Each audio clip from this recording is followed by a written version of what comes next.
कोल्हापूर जिल्ह्यामधील किल्ले विशाळगडावरील अतिक्रमणाच्या अनुषंगाने न्यायालयामध्ये सध्या स्टे आहे। तर या अनुषंगाने न्यायालयाच्या निर्णयाच्या अनुषंगाने अभ्यास करून पुढची जी काही कार्यवाही आहे ती नियमानुसार कार्यवाही प्रशासनाच्या माध्यमातून केली जात आहे।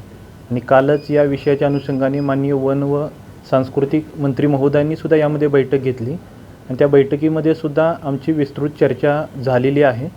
तर कायदेशीर प्रक्रिया तपासून आणि कायदेशीर मार्गदर्शन घेऊन प्रशासन योग्य ती कार्यवाही यामध्ये करीत आहे। तर माझं सर्व नागरिकांना नम्र आव्हान आहे की यामध्ये प्रशासन नियमानुसार आणि कायदेशीर प्रक्रिया करण्याची तजवीज प्रशासनाने ठेवलेली आहे। प्रशासन कार्यवाही करत आहे। तर प्रशासन याबाबतची जी काही अपडेट आहे ते सर्व नागरिकांना कळवत राहील आणि त्यानुसार पुढची कार्यवाही केली जाईल।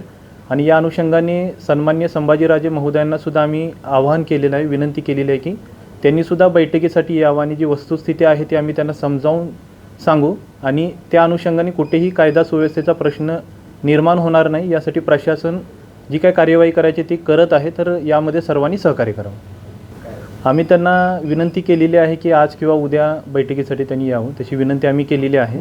ते जसे येतील त्या पद्धतीने बैठक होईल।